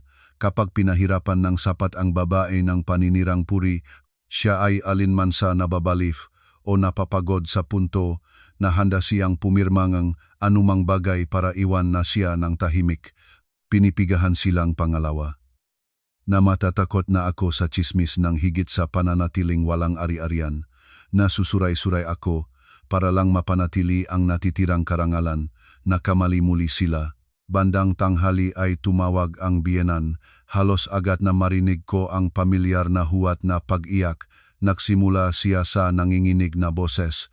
Kung hindi ko alam ang tunay niyang mukha, naisip ko sanang talagang naawa siya sa manugang. Oli, anong nangyari sa iyo? Paano na namin haharapin ang mga kamag-anak? Nang umaga ay hindi tumigil ang telepono ko. Matanda na ako. Huwag mo akong ipahiya ng ganon. Tahimik akong nakikinig hanggang sa dulo. nakikinig sa bawat pekeng pag-iyak, sa bawat salita tungkol sa moralidad na ginamit niya bilang kalasag. Siya ay dalubhasa sa kanyang trabaho, nakpakalat ng sismis para manlait sa akin, at ngayon sa harap ng makamag-anak ay nakpapakubli bilang biktimang pinahiya ng manugang. Noon, maririnig ko lang ang ganitong boses ay malambot na sana. Ngunit ngayon ay natutawang awa na lang ako, pinigilan ko siyang matapos ang palabas. Ang boses ko ay malamig na hindi ko na rin kilala. Ipagpatuloy ninyo ang palabas ninyo, Nay. Sa kabilang dulo ay tumahimik siya, malamang ay hindi niya inaasahan ang ganoong direktang sagot. Nagpatuloy ako ng dahan-dahan, malinaw, magaling kayong manggaya. Ginagaya ninyo nang pinalabas ninyo ako sa bahay. Ginagaya ninyo nang nakpalat kayo ng sismis na tumakas ako na may boyfriend. At ginagaya ninyo ngayon na parang kayo ay biktima. Ipagpatuloy ninyo. Malapit na kayong makaroon ng pagkakataong maglaro sa harap ng 100 manonood. Ibinaba ko ang linya agad pagkatapos ng mga salitang iyon. Huminto ang telepono sa pagtuktog. Sa kwarto ay nagnanaig ang katahimikan. Nilusop lang ng mahinang haging ng electric fan at tibok ng aking puso. Sa labas ay patuloy na nagbibisita ang mga tao, nagpapalitan ng maligayang bagong taon, nagtatawal, habang ako ay nakaupo at lalo pang malinaw ang pagkaunawa. Hindi sila titigil kung patuloy akong sumusuko. Para sa kanila, habang ako ay mas tahimik, lalo nilang mapilit. Ang huling galaw nila ay talagang marumi, ngunit iyon din ang nakatulong sa akin na makita ang tunay na mukhang buong pamilya nila. Walang isa sa kanila ang nagbigay sa akin ng kahit isang dignidad na paraan ng pag-alis. At sa tanghaling iyon, 2 ng Enero, naunawaan ko hindi na ito simpleng away ng pamilya, hindi na ito alitan ng manugang at biyenan. Ito ay pinag-araling pag-usig. At dahil gusto nilang tapak-tapakang mapahiya ako para pirmahan ang mapapel, kailangan kong tumayo hindi lang para mapanatili ang bahay, kundi para maprotektahan din ang sariling karangalan. Pagkatapos ang pakikipag-usap sa biyenan, matagal akong nakaupo sa dulong kama, nakatitig sa maputlang taglamig na araw, at mabilis na nag-iisip. Nagpasya silang lamitin ako sa harapan ng buong pamilya. Ibig sabihin, hindi na nila kinatatakutan ang pagkawala ng mukha. Kapag ganito ang ginagawang tao, hindi mo na sila mapipigilan ng ilang video o pangbababala sa telepono. Kung magpapatuloy ako sa maliliit na suntok, makakaroon lang silang ang oras para mag-isip ng dahilan, baliktarin ang kwento at muli akong mapigilan sa sulok. Para tapusin ang lahat, kailangan akong lumabas ng malaki na kapag inilabas ko ang mga card, wala na silang kahit isang pagkakataong makalusot. Nang mabuo ang iniisip na iyon sa aking isipan, naunawaan ko kung ano ang dapat gawin. Huwag silang dalhin sa kape para sa pribadong usapan, huwag makipagtalo sa telepono sa lakayin ang harap ng buong pamilya sa mismong lugar na ginamit nila para ipaglabas na ang sismis. Ginamit nila ang balita ang mataw bilang sandata at gagawin ko ito na bumalik laban sa kanila. At walang mas magandang oras kaysa 3 ng Enero nang puno ang bahay ng mga bisita at ang bawat salita ay hahantong sa buong pamilya at kalapit-bahay. Kinuha ko ang telepono at nagsulat kay Eduardong isang maikling mensahe. Sige, sa 3 ng Enero pupunta ako at pipirma ng lahat para matapos na ito. Hindi pa nakalipas ang 1 minuto at nag-reply na siya. Napakabilis, kaya napagtanto ko naghihintay siya sa mga salitang iyon.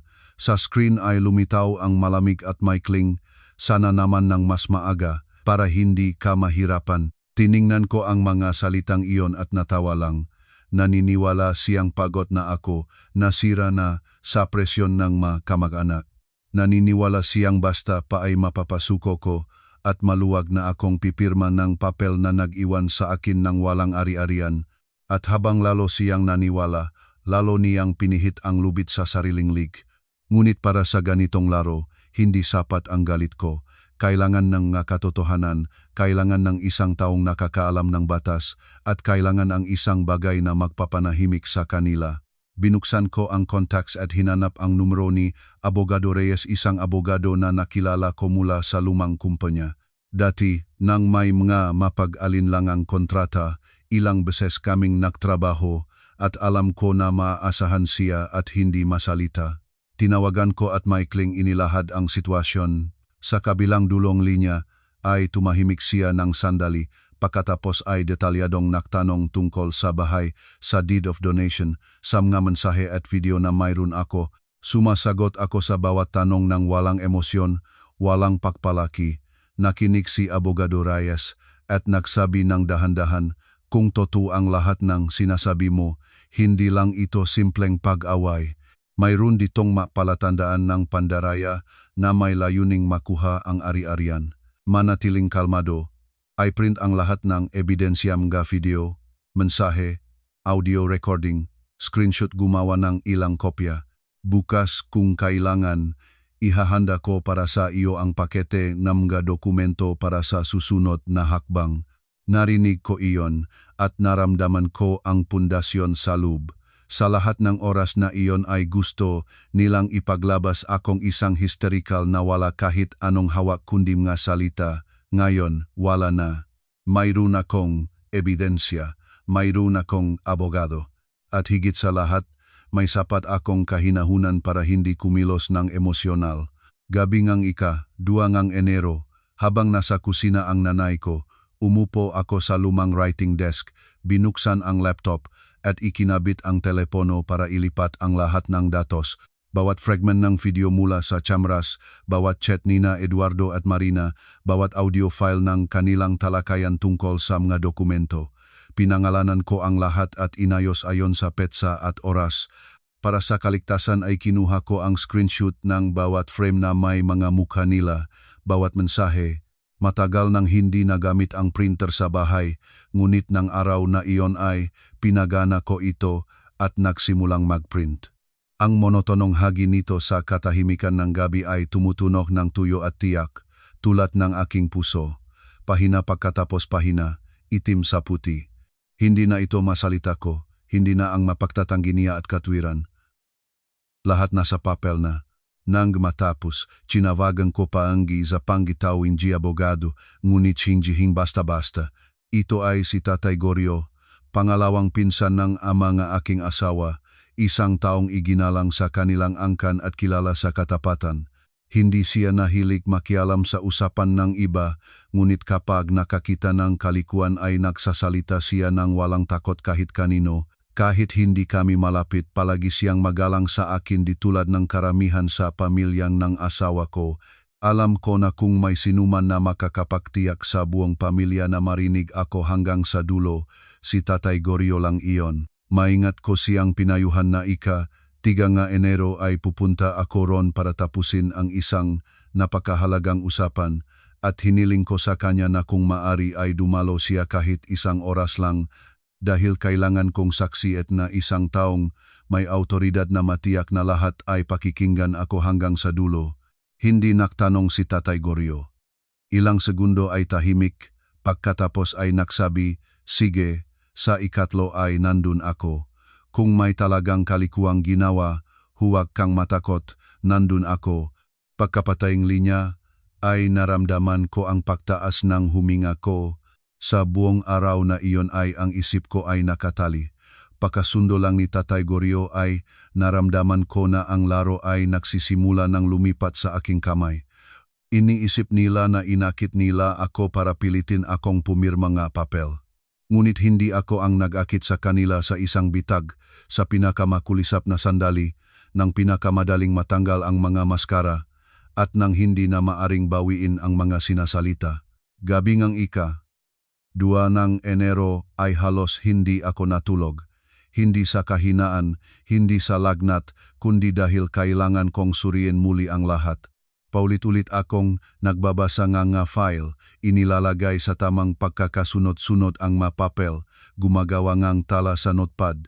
Dinala sa akin ng nanay ko ang isang baso nga mainit na gatas. Nakita niya ako na nakaupo pa rin sa desk at nababahalang nagtanong, sigurado ka ba? Maraming tao ron bukas, baka magagalit sila. Itinangala ko siya At sa unang pagkakataon sa mga araw na iyon ay ganun katahimik ang boses ko, sigurado ako sa pagkakataong ito, hindi ako matatalo. Walang nasabi ang nanay ko, lumapit lang siya at bahagyang hinipo ang aking balikat. Ang kilos na iyon ay hindi pagutos, kundi tahimik na suporta. Alam niya na pinigilan ako sa sulok at naunawaan niya na kung hindi ko ilalagay ang punto bukas, ang pamilyang iyon ay yuyurakan sa akin sa buong natitira ngang buhay ko. Sa madaling araw, binuksan ko ang kabinet at kinuha ang pinakamaayos na damit na daladala ko nang palabasin nila ako. Pinili ko ang maitim, formal na blouse at palda. Hindi para magpaganda para sa iba, para nang pumasok ako sa bahay na iyon bukas, hindi na ako mukhang ang babaeng may lagnat at namumula ang mata na napalabas ng may kahihiyan. Nag-ayos ng buhok, inilagay ang folder ng mga dokumento sa mesa, sinuriin ang telepono, baterya, mga susi, at pagkatapos ay umupo sa dulong kama. Dilim pa sa labas, ngunit sa aking isipan ay malinaw na ang plano, ilang oras pa lang. Ilang oras na iisipin nilang malapit na silang manalo, at ilang oras bago sa mismong bahay na iyon ay mangailangan silang magbayad sa lahat ng ginawa nila. Umagang 3 ng Enero ay napakaagang nagising ako, bumaba na ang lagnat. Mahina pa rin ang katawan, ngunit ang ulo ay malinaw, tulad ng hindi pa kailanman. Sinuot ko ang damit na naihandang gabi, inayos ang buhok, inilagay ang lahat ng dokumento at telepono sa bag at matagal na tiningnan ang sarili sa salamin. Sa refleksyon ay wala na ang maputing, nanginginig na babae na pinalabas noong 29 Disyembre. Ako pa rin iyon, ngunit tumigil na akong kaawaan ang sarili. Nakatayo ang nanay sa pintuan na namumula ang mga mata, ngunit walang sinabi para pigilain ako. Inilagay lang niya sa aking kamay ang maliit na boteng tubig at tahimik na humingi. Pag may nangyari, agad kang tumawag. Tumango ako, hinawakan ang kanyang kamay at lumabas. Sa mga kalye noong 3 ng Enero ay pumulpol pa rin ang simbuyo ng pista, ngunit ang kaguluhan ng unang 2 araw ay nawala na. Ang matao ay nagbibisita, kumakain, naglalakad, habang ako ay nakaupo sa grab na may malamig na katahimikan sa kaibuturan. Habang lalo kaming lumalapit sa bahay ng asawa ko, lalo humihinto ang tibok ng puso ko. Kapag alam mo na ang dapat mong gawin, ang takot ay sumasalisi. Nang huminto ang sasakyan sa harap ng gusali, nakita ko sa bakuran ang ilang sasakyan. Tulad ng inaasahan ko, maraming bisita. Nagbayad ako, bumaba, tuwid ang balikat, at pumasok. Pagbukas ng pintuan ay sumabok sa ilong ko ang halong bango ng kamangyan, tinapay, at paggay ng kapistahan. Sa sala ay nakaupo ang makamag-anak, umiinom ng taa, nagtatawanan. Ang tawanan at usapan ay namatay sa sandaling nakita nila ako. Hindi ako nanaba, hindi na kunwaring biktima. Pumasok ako na parang hindi kailanman tumigil na akin ang bahay na iyon. At syempre, sa gitnang sala, sa harap ng malaking mesa, ay nakaupo si Eduardo. Sa harapan niya ay isang maayos na tumpok ng mga papel. Sa tabi niya ay nakaayos, naka-makeup si Marina, nakaupo na parang siya ang tunay na may-ari ng bahay. At sa likod ng anak niya, nakakaangkla ng mga braso, ay nakatayo si Aling Remedios. Tinitignan ako ng malamig at matukso. Nakita niya akong pumasok, tumango si Eduardo sa mesa sa harapan ko at iniutos. Umupo. Inilagay ko ang bag at dahan-dahan umupo. Hindi siya bumati, hindi nagtanong kung kumusta ang kalusugan ko, hindi nagsabi ng kahit isang magalang na salita. Kinuha lang niya ang tumpok ng papel at basta itinapon sa mesa patungo sa akin. Ang mapapel ay nagdulas at huminto sa tapat ko. Pagkatapos ay nagsabi ng maiksi at malamig, pumirma at tapos na tayo. Tiningnan ko ang mga papel ngunit hindi nahipo. Sapat ang isang tingin para maunawaan na ito ang petition at iba pang mga dokumentong inihanda nila. Tahimik na nakaupo si Marina, ngunit bahagyang kumibot ang sulok ng kanyang bibig sa tawang nagwawagi. Tiningnan niya ako mula ulo hanggang paa at sa paningin niya ay makikita, kaya mo palang sumuko. Si Aling Remedios naman, Nakikita niyang hindi ako nakmamadali ay naksalita mula sa itaas. Iyon naman pala, nakaiskandalo ka ngang ilang araw, tapos na. Ang buong sala ay tumahimik. Ang mga kamaanak kahit nakaupo sa sarili nilang lugar ay nanghawak ng hininga. Alam ko kung ano ang hinihintay nila. Makita kung paano gagalaw ang manugang na binalitang pag-away, nilabasan ngang masamang sismis at ngayon ay bumalik. Iyak ba siya? Magsusumamong humiwalay? O tahimik na pipirmang lahat? Binaliktad ko ang unang pahina, dinumog ang malinyang paningin at ibalik sa mesa. Hindi ko ito pinirmahan, hindi ako nagalit. Itinaas lang mangmamata, direkta na tiningnan si Eduardo at napakakalmadong nagtanong, ano ang gagawin ninyo pagkatapos na makapirma ako? Agad ay nanlabas ang ni Eduardo. Malinaw na hindi siya sang-ayon sa tanong na parang nasa aking kamay ang inisyatiba. Sumiksik siya sa upuan at sumigaw, trabaho ko iyon, hindi mo napag-aralan. Tiningnan ko siya ng ilang segundo. Ang mukha, ang mga matang iyon, ang boses na iyon ay alam ko ng mabuti. Maaari kong isipin ang mga ito kahit nakasarado ang mata. Ngunit ngayon, sa harapan ko ay hindi. Ang asawa na pinakakatiwalaan ko noon isang sakim, nainip na taong galit dahil ang biktimang halos nasa kanay ay nag-aalingasyas ng huli. Hindi na ako nagsalita pa sa kanya, dahan-dahan kong binuksan ang bag at kinuha ang telepono. Ang magalaw ko ay napakahinahon kaya natulala ang lahat sa paligid. Lumingon si Marina sa akin, bahagyang nanlabas ang no. Itinaas ang boses ni Aling Remedios. Anong gagawin mo ngayon? Hindi ako sumagot. Binuksan ko ang nakahandang folder, iniatras ang screen patungo sa lahat at pinalakas ang volume ng buo. Sa loob ng isang segundo, sa gitnang patay na katahimikan ng sala, narinig ang boses mula sa video. Sa screen ay ang aming sala nung bagong taon gabi. Nakaupo si Eduardo sa sopa, niyayakap si Marina, at ang boses niya paulit-ulit ko itong pinakinggan ng walang bilang na beses sa nakalipas na 2 araw ay tumunog ng malinaw. Bahay mo na ito, huwag kang matakot. Walang gumala. Pinalakas ko ang pangalawang fragment. Sa pagkakataon ito ay ang aking biyenan naglalatag ng madokumento sa mesa. Ang nainip na boses niya, kailangan gawin ng mabilis bago ika-3.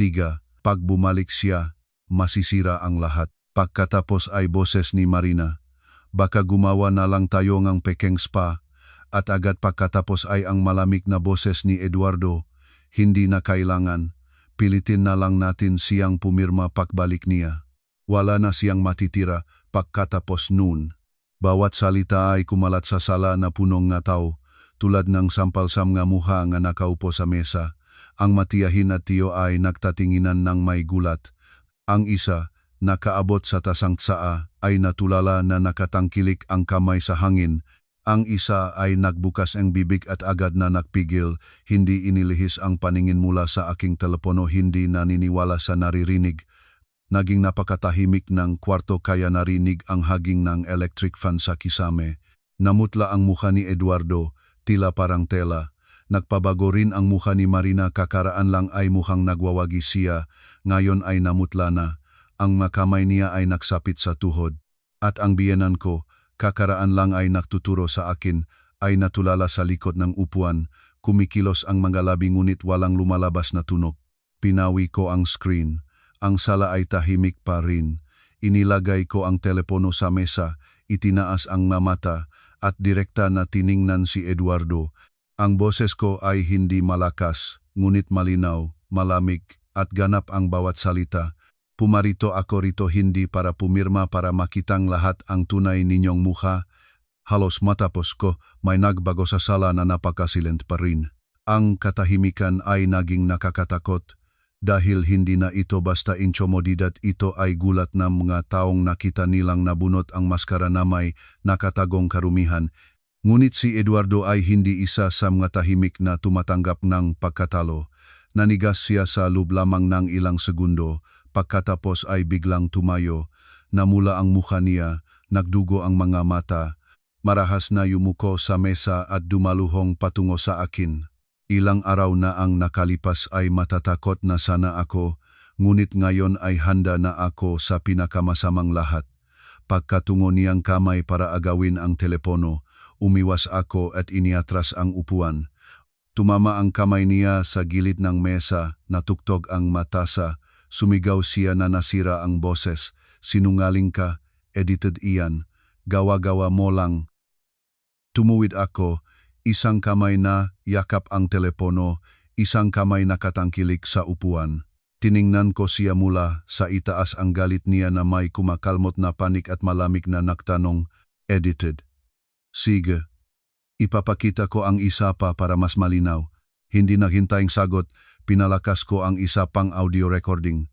Ang mahinang ingay ng pag-alog, pagkatapos ay ang boses ni Eduardo, malinaw tulad ng bato, kailangan palayasin siya bago-bagong taon, kundi hindi may sakatuparan ang mga dokumento. Hindi na ako kailangang magsalita pa, isang pariralang iyon ang sapat. Sa sala ay nagsimulang kumulo ang ingay, isang tiyahin na nakaupo sa bintana ay biglang tumayo, ang mukha niya ay puno ng takot. Inusisa ang paningin kay Eduardo, pagkatapos ay lumingon sa kanyang nga magulang at sumiga, Diyos ko, paano nagagawang tao yan? Ang magasalita niya ay tulad nag-aapoy sa tuyo. Lahat sa paligid ay nagbulong-bulungan, kumaway ang ulo. Ang mga nagtingin sa akin nang may pagdududa ay ngayon ay nagtitingin sa ibang direksyon. Nagtitingin sila kay Eduardo, kay Marina, sa aking biyenan may pagkamangha at pagkasukla sa mukha. Unawa ni Aling Remedios kung gaano kabilis nagbago ang sitwasyon. Hindi na niya maaring mapanatili ang pagmamalaki. Sa isang kisap mata ay nagbago ang boses niya, hindi na matulis at mapangsalit, kundi ang pamilyar na huwat na kalambuyan na maririnig ko tuwing nagtatago ng isang bagay. Lumabas siya at sinubukang magmukhang malambot. Olie, hindi na ba tayo makakausap ng pribado? Huwag nating palabasin sa pamilya ang away. Naging masaya malungkot sa akin iyon. Ilang araw pa lang ang nakalipas ay nakatayo siya sa pintuan. Pinalabas ako ng may sakit, walang kahit isang pagkakataon na ibinigay. At ngayon, sa harap ng mga kamag-anak, nagtatago siya sa likod ng salitang pribadong usapan. Direkta ko siyang tiningnan, hindi pinapalaki ang boses, ngunit para marinig ng lahat. Noong pinalalabas ninyo ako, pribado ba ang sinabi ninyo? Tumahimik siya. Ang mukha niya, kakaraan lang ay mukhang malambot, ay napalutang na. Ngunit si Marina ay iba. Wala siyang ganong maskara ng huwad na kabaitan tulad ng biyenan. Napigilan sa sulok, nawala ang pagpipigil sa sarili. Tumayo siya, itinudlaan ako, ang mukha niya ay napalitaw ng galit at kahihiyan, at halos sumigaw, wala kang kwenta. Para saan mo pa kailangan ang bahay na iyon? Sa sala ay muli ang katahimikan. Walang inaasahang ganitong kitang tunay na mukha ang isa ang nagpapanggap na kawawa, ngayon ay lantarang nagpapakitang pag-alngaw sa harap ng buong pamilya. Tiningnan ko siya ang namulas na pulahan ng bibig. Ang galit na pumipihit ng kanyang nga katangian at ngumiti lang ako. Oh, wala akong kwenta, ngunit akin ang bahay. Pagkasabi nun ay hindi na ako tumingin sa kanya. Ang mga katulad niya, kumakapit lang sa lalaki at pera, hindi mo dapat ipakita na nakakaapekto sa iyo ang kanilang masalita. Yumuko ako, binuksan ang bag at kinuha ang folder ng mga dokumentong naihandang noong gabi, mga printout, kopya, screenshot. Inilagay ko ang lahat sa mesa. Ang lakpak ng papel sa kahoy ay tumunok ng tuyo at ganap, tulad ng unang tuldik sa kanilang palabas. Itinulak ko ang folder pasulong. Tiningnan si Eduardo at ang kanyang ina. Sa kanilang mga mukha ay wala ng bakas ng dating kahambugan. Nagsalita ako ng tahimik ngunit malamig. At ito ang mga dokumentong inihanda ko. Kung hindi sapat ngayon, direkta ko itong dadalhin sa pulis. Sa pagkakataon itong namutla hindi lang si Eduardo, napatayo ng bahagya ang biyenan ko at humawak sa likod ng upuan, habang si Marina ay umatras ng kalahating hakbang. Ang mga mata niya ay natatakot na naglibot sa kanya, para bang naghihintay na may gagawin si Eduardo para iligtas ang sitwasyon. Ngunit si Eduardo ay hindi na mukhang matapang, natulala sa lugar. Namaga ang mga ugat sa lig, ngunit mahigpit ang pagkakapit ng bibig. Alam ko ang iniisip niya, nagbibiro ba ako, mangangahas ba akong gawin iyon? Maari ba siyang gumawa ng isang bagay sa harap ng buong pamilya na tinitignan siya ng may pahamak? At nakatayo ako sa gitnang kwartong iyon, at sa unang pagkakataon sa halos 10 taon ng kasal ay hindi ako naramdamang mababa kaysa kanino man. Pinalabas nila ako tulad ng basura. Gusto nilang iwan akong walang ari-arian, nagpakalat ng sismis para lapastanganin ako. Ngunit sa sandaling ito ay alam ko na ang timbangan ay kumiling na.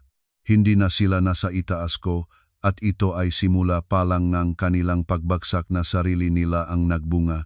Halos matapos ko ang mga salita, sa pintuan ay narinig ang ingay, nakatigil na sasakyan, mahinang ingay. Ngunit sa pinipigilang katahimikan ng sala ay nagpagtilaok sa lahat at nagpalinggo. Pagkatapos ay nag-ungol ang pintuan, mariing yabag sa bakuran, at sa pintuan ay lumitaw ang pamilyar na anino, si Tatay Goryo. Nasa kulay abuhing polo shirt siya at magaan na jacket, hindi mataas, ngunit sa pagdating niya ay agad na nagbago ang atmosfera sa kwarto. Sa pamilya nila ay hindi si Tatay Goryo ang maingay o mapagusisa, ngunit kapag nagsalita siya, pakikinggan siyang lahat. Noong panahon na nagsisimula pa lang ang negosyo ng biyanan ni Eduardo, si Tatay Goryo ang tumulong sa kanya sa maraming problema, kaya nang pumasok siya, kahit ang nagbubulong ng mga tiyahin ay agad na tumahimik.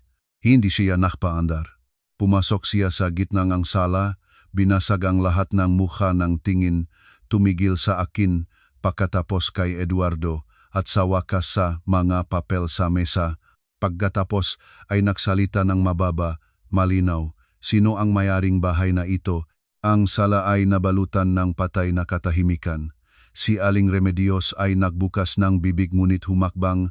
Ako pasulong at tahimik na sumagot, "Ako po, Tatay Goryo." Tumingin siya sa akin, tumango, at hinarap si Eduardo.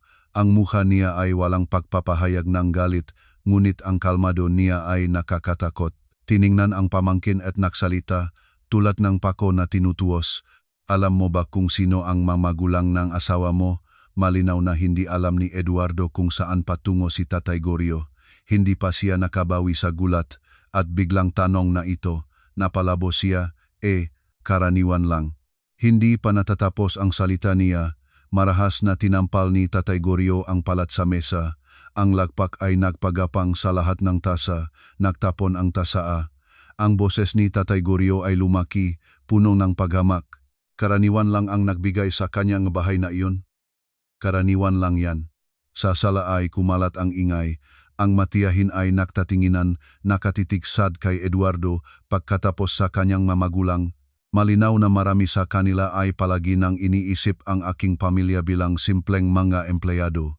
Ang pamilyang asawa ko ay palagi nilang ginagamit ito para tingnan ang aking makamag-anak ng may pagmamalaki, nagpapahiwatig na mapalad akong mapasama sa pamilyang kanilang anak. Kaya ang tanong ni Tatay Goryo ay parang bato na ibinato sa tahimik na lawa.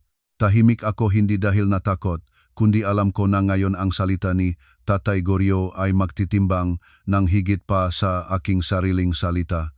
Kapag ikaw mismo ang nagsasalita para sa sarili, maaring ituring iyon na pagmamayabang o pagtatanggol. Ngunit kapag nagsalita ang isang iginagalang na kamag-anak, ito ay palong ng martilyo sa mga ilusyong matagal ng pinagyaman ng pamilya ng aking asawa. Sumiksik si Tatay Goryo sa mesa at direkta na tiningnan si Eduardo, ay nagsalita ng hulog ang bawat salita. "Alam mo ba, ang bahay na iyon ay nasa distrito na kasama sa programa ng renobasyon ng lungsod ngayong taon. Ang presyo nito ay maraming beses na nag-akyat. Ikaw, may upak na ulo, ang nag-isip na karaniwan iyon at nagpasya kang gumawa ngang mapakana para mayagaw. Talagang ganun ka." Nang marinig iyon ay gumagapang ang panlalamig sa aking likod. Hindi dahil sa gulat, dahil ang sinabi ni Tatay Goryo nang malakas ang naalala kong narinig ding lihim. Alam ko ang tungkol sa renobasyon mula sa isang kakilala sa lungsod, ngunit ang impormasyon ay hindi pa pampubliko.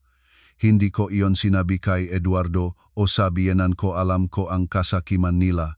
At ngayon ang katahimikang iyon ay naging parusa nila. Bumilog ang mga mata ni Eduardo sa pagtuon kay Tatay Goryo pagkatapos sa akin. Ang mukha niya ay nagpalit mula sa panik patungo sa tunay na gulat. Ilang beses niyang binuksan ang bibig, ngunit wala siyang may labas na salita. Si Aling Remedios naman ay parang nawala ang lahat ng buto at basta lumango sa upuan. Si Marina lang ang nagsisikap pang magpigil ng mukha, ngunit sa mga mata niya ay malinaw na ang kaguluhan. Tumigil si Tatay Gorio. Itinudlaan ang mga papel sa mesa. Ang boses niya ay naging bakal tulad ng tigas ng bakal. Mga papel na ganyan, kung susubukan mong gumawa ng anumang bagay, hindi lang bahay ang mawawala sa iyo, kalayaan pa. Naisip mo na panlalansin si Maria tapos na hindi lahat ng nakikita ay maring lunukin ng basta. Naunawaan ko na kailangan kong magdagdag ng isang parirala. Lumapit ako sa mesa, tiningnan si Eduardo at ang kanyang ina. Sa kanilang mga mukha ay wala ng bakas ng dating kayabangan. Nagsalita ako ng mahinahon, ngunit malinaw para marinig ng lahat. At ang lahat ng orihinal na dokumento ay bago pa magbagong ang taon ay dinala ko sa safety deposit box sa bangko. Sumabog ang sala. Sa bangko, sumigaw ang isang tiyahin. Ibig sabihin, mga kopya lang ang narito. Hindi ako lumingon sa kanya. Nakatitig ako kay Eduardo. Gusto kong maunawaan niya na sa buong panahon na iyon sila at ng kanyang ina ay nag-aasikaso ng walang kwentang mga photocopy. Naisip nilang aabot na sila sa kaya nila, samantalang hawak-hawak lang nila ang anino ari-arian ng iba. Ang mukha ni Eduardo ay nagbago sa harap ng mata. Ilang minuto pa lang ang nakalipas ay naghihintay siyang aking lagda bilang may hawak ng sitwasyon. Ngayon ay nanginginig ang makamay niya. Sumabog siya ng halos walang malay. Bakit? Bakit hindi mo sinabi? Tumingin ako sa kanya at naging masaya malungkot na lang sa akin iyon para mas mapag-aralan ninyo ngang minamahal mo ang plano ninyo. Ang pariralang ito ay nagpagawa ang sabay na buntong hininga ang ilang kamag-anak. Walang nagsalita, ngunit ang pagamak sa kanilang nga mukha ay higit pa sa anumang salita. Ang lalaking nahuli nga asawa sa pag-away, at ngayon ay naabot pa ngang kasakiman iba yung kahihiyan iyon. Sa sandaling ito ay tila nagising si Aling Remedios. Mabilis siyang tumayo. Ang boses niya ay nanginginig. Oli, hindi ko alam ang lahat ng iyon. Hindi ako sumasangayon doon. Lumingon ako sa kanya. Sa unang pagkakataon sa buhay ko ay nakita ko siyang umiwas ng tingin. Ang babaeng dati ay nagtatawag sa akin na malas at nagpapalabas sa akin ng bahay noong ika-29 ngang Disyembre, ngayon ay nagpapanggap na wala siyang alam, sinusubukang magpaliwanag sa harap ng lahat.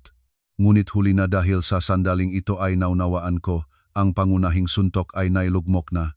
At ngayon, hindi lang si Eduardo, kundi ang buong pamilya niya ay talagang natakot. Nang makita nila ang takot sa mukha nila, muli ay tumayo si Eduardo. Ngunit ngayon, sa kanya ay wala na ang agresibong tiwala ng nangabot para agawin ang telepono. Ito ay pagbasag ng isang tao na napagtanto na ang biktimang iniisip niyang nasa kamay niya ay hindi kailanman naging sa kanya. Nahawak siya sa mesa, yumuko patungo sa akin, namamagaang maugat sa lig, at sumigaw ng may putol-putol na boses. Asawa mo ako, may karapatan ako. Ang sigaw niya ay pumasok sa katahimikan ng sala. Kung noon pa, sa isang pagkakataon lang ng pagtaas ng boses niya ay nanginginig na sana ako. Sanay na akong gamitin niya ang sigaw para pigilin ang iba, para ipasa ang sala sa asawa, ngunit hindi ngayon. Nanatiling walang galaw, nakatitik sa kanya sa lalaking ang mukha ay napalitaw ng kasakiman at kahihiyan at mahigpit na sumagot. Wala kang kahit anong karapatan sa aking personal na ari-arian, hindi na kailangan pang magsigaw. Dahil sa kwartong iyon ang katotohanan ay nasa akin, at siya, gaano man kalakas ang sigaw, ay hindi maring hawing sariling ari ang aking bahay sa pamamagitan ng salitang asawa ko.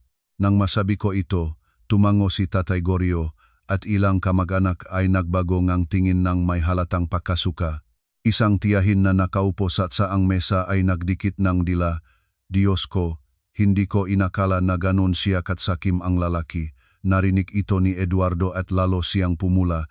Inusisa ang paningin sa mga kamag-anak, naghahanap ng suporta, ngunit lahat ay umiwas ng tingin. Sa sandaling ito ay pumasok si Tatay Pete. pangalawang pinsan ng biyanan ni Eduardo, na tahimik na nakaupo sa sulok at nagbigay ng boses. Paano ang tsismis na naksabing naktataksil si Oli? Totoo ba iyon? Ang tanong ay nanatiling nakalutang. Alam ko na may magtatanong nito. Napaka-agresibo ngang pagpapakalat ng sismis ngang pamilyang asawa na kahit na nakita na nila ang buong katotohanan tungkol sa kanilang kasakiman, mari pa ring may pagdududa ang mga kamag-anak. Hindi ako nagmadali. Kinuha ko lang muli ang telepono. Hindi ako nagpaliwanag. Pinalakas ko ang isa pang audio recording. Sa ilang segundo, sa nakatanggal na hininga na, sala ay malinaw na lumabas ang boses ni Marina. Pag napirmahan niya, palayasin na natin siya tuluyan. Hindi na natin kailangan siya. Hindi na kailangan pang magdagdag ng anumang paliwanag. Lahat ay naunawaan kung sino ang siya sa pariralang iyon. Ito ay ako, ang babay na kakaraan lang ay sinalain ng lahat ng kasalanan. At kung talagang may nagawa akong masama, para saan nila kailangan ang aking lagda para palayasin tuluyan? Ang sala ay nagulat. Lahat ng paningin ay agad na nahuli si Marina. Ilang minuto pa lang ang nakalipas ay nagpapanggap siyang may kapangyarihan, ngayon ay namutla na siya. Isang hakbang ang umatras at pabulong na nagsalita, biro lang iyon ng biro. Agad na sumabok ang isang tiyahin. Ganyang biro, nagtitiyak kang itaboy ang isang tao mula sa sariling tahanan. Tumahimik si Marina. Ang magatulad niya, kapag may lalaking sumuporta sa likod nila, matapang sa wika. Ngunit kapag napigilan sa sulok sa harap ng marami, wala nang may bulalas kundi basta-bastang biro lang. Tinitigan ko siya ng walang galit, kahihiyan lang ang naramdaman ko. Inakala niyang sa pagnakaw ng asawa ng iba ay nanalo siya. Inakala niyang sa pakikialam sa ibang kasal ay magiging siya ang may-ari. Ngunit sa dulo ay ang kanyang kamurunggian ang lumitaw, sa harap ng lahat hindi ang kanyang lakas. Sa sandaling ito ay tunay na nanginig na si Aling Remedios, hindi sa galit tulad dati, kundi sa takot ng isang taong nakikita niyang gumuguho ang lahat. Humawak siya sa upuan, ang boses niya ay naging mahinahon at putol-putol. Oli, mali ako. Humingi akong tawad, nakatayo pa rin ako sa parehong lugar. Narinig ko ang magasalita niya, ngunit hindi lumingon. Baka iniisip ng iba na malambot na ako, palagi naman akong napasuko noon. Ngunit may mga pahingingang tawad na dumating ng labis na huli. Napakatagal na kaya iyon ay hindi na pagsisisi, pagtatangka lang na iligtas ang sarili. Nagsalita ako ng malambot. May mga bagay na hindi maring ibalik. Nay, maaari kayong magsimula ulit sa iba, ngunit hindi na ako. Tumahimik siya. Naunawaan niya na hindi ito tungkol sa hindi ko pagbibigay ng pagkakataon sa kanya. Ito ay tungkol sa katotohanan na wala nang mayaalok pa. Sa si Eduardo ay hindi na ako lumingon. Ang lalaking naging asawa ko ay nang alis na sa lahat sa pagmamahal sa paggalang. Lumingon ako at naglakad patungo sa pintuan. Bawat hakbang ay tiyak. Wala nang bigat na nakakapit sa akin tulad nung 29 gram Disyembre. Noon ay umalis ako nang nahihiya at itinatapon. Ngayon ay umalis ako ayon sa sarili kong pagpili. Walang pumigil sa akin. Nagbukas ang pintuan at ang liwanag ay sumabog sa loop. Sa labas ay malamig at magaan. Ang hangin parabang lumabas ako sa malamig, nag-aapog na kwarto. Sa harap ng gusali ay nakatayo ang nanay ko. Wala siyang itinanong, tinitigan lang ako nga bait at nababahalang mga mata. Nang lumapit ako, hinawakan niya ang aking kamay at tahimik na nagsabi, "Uwi na tayo anak." Tiningnan ko siya at sa unang pagkakataon sa maraming taon ay tunay na ngumiti ako. "Sige, nanay, uwi na tayo." Lumakad kami ng palayo. Sa likod ay naiwanan ang bahay na iyon, ang mataong iyon, ngunit hindi na sila may kinalaman sa akin. Hindi dahil nakalimutan ko o pinatawad lahat, kundi dahil pinili kong bitawan. Ang pagbibitiw ay hindi kahinaan, ito ay pagkaunawa na ang ilang mga bagay kapag pinanghawakan ay nagdudulot lang ng sakit. Humihip ang hangin sa aking mukha at huminga ako ng puno. Hindi ko alam kung ano ang naghihintay sa akin sa hinaharap, ngunit alam ko na mula ngayon ay hindi na ako mamumuhay sa lumang paraan at iyon ay sapat na.